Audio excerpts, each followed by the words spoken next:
Welcome to Sib Spot. Today's Reddit stories are from Entitled People. Story 1 is by 1961 Tracy. Campers learn that you need a reservation. Many years ago, an old boyfriend and I had reserved a camping spot in California for the 4th of July.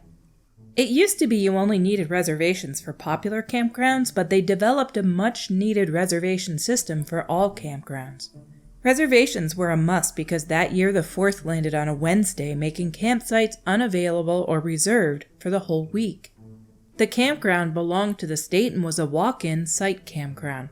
For those not familiar with walk-in campgrounds, you park your car in a parking lot and walk about a quarter of a mile to the campsite. Both the parking lot and the entrance to the sites had signs stating that camping was by reservation only. We get there a little before check-in time and notice a group of people had set up on our site and had left to go hiking or sightseeing. At 4 o'clock, the ranger arrives and we explain that someone is in our site and give him our reservation confirmation. We offer to move to the next closest site, but the ranger said that all sites were reserved. He told us he will have them move once they return. He also stated that the people didn't pay the day use fee either. To kill time, boyfriend and I go for a hike and have a quick dinner of sandwiches. About 3 hours later, we get back to the campground and the group is very slowly moving their things. There's 4 adults and about 3 kids. The adults are dragging out leaving by taking one thing at a time to their vehicles. To slow things down more, they had a pickup truck specifically for firewood and could only move a log or 2 at a time back to the pickup. You'd think they'd have a wheelbarrow for all that wood. It starts to get dark, so we bring out the tent and sleeping stuff for when the site is ready. We figured we could unpack the rest the next morning. As we were removing our things from the car, a member of the group confronts me. He got my name from the reservation list at the check-in spot. He asked why I was so lazy as to not move to another space farther out. Boyfriend and the ranger told him to shut up. This only made the man angrier. His wife and friends started to verbally attack us, telling us if we wanted the space so bad then we should have gotten there before them. They kept insisting we invalidated our reservation by not being there early. Some other campers were watching the whole thing play out and offered us to hang out with them and have cold beverages, which we gratefully did. By this time, the ranger had enough of their moaning and threatened to have the local law enforcement trespass them. They finally get the picture and move everything out. We go to set up. I put some stuff on the picnic table when I noticed they'd left a nasty letter to us. In short, they blamed us for ruining their kids' 4th.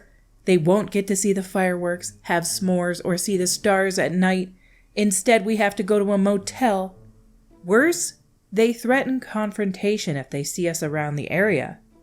I folded the letter up and gave it to the ranger the next day. Absolutely, monstrously entitled, and setting a bad example for the kids, too.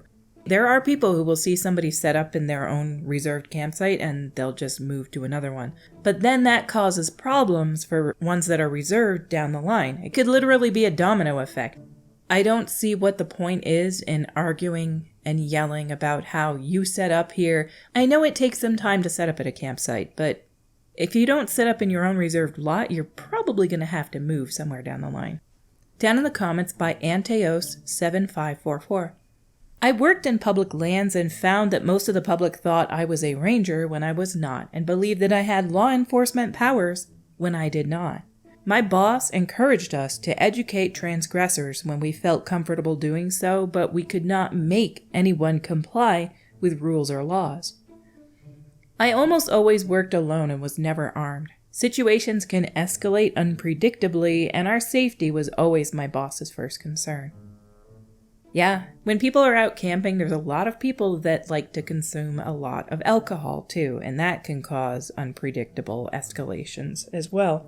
But I guess according to the comments, it depends on the state you're in, whether a park ranger or somebody who works at a campground has law enforcement capabilities. Like, in some states, I guess, they have the same authority. Maybe it's not even state, maybe it's a local thing or a certain region of the state that has these laws. But apparently down in the comments, they talked about how California and Missouri are 2 of the states where they are vested law enforcement officers. Our next story is by Lord Baranoff. Lady wanted my Rollator. For those that don't know, a Rollator is basically a walker on wheels. I had a stroke 6 years ago and my balance and vision got messed up. I can walk maybe 20 or 25 feet on a flat surface without help, but I need my Rollator to take long walks and take it with me whenever I go somewhere.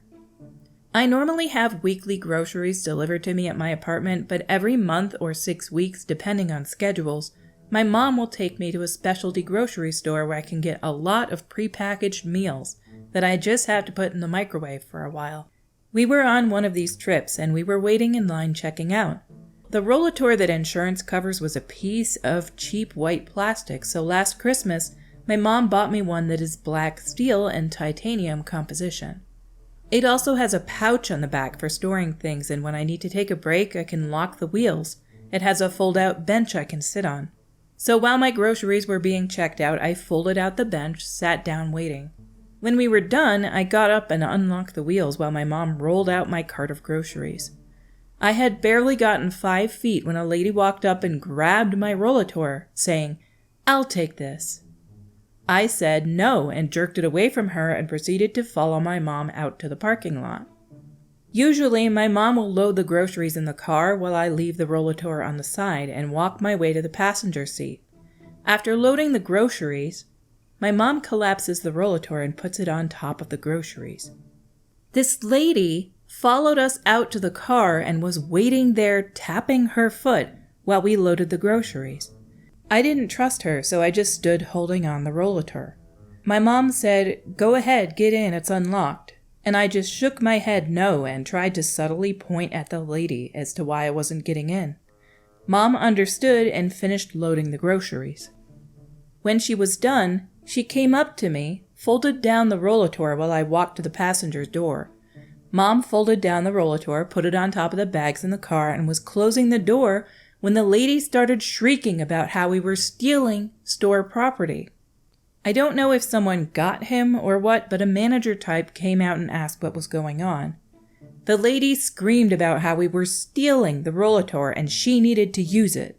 The manager asked my mom about it and she said it was mine and even showed him the plaques bolted on it that had my name, emergency contacts, and medications, and the schedule I was on in case I needed them.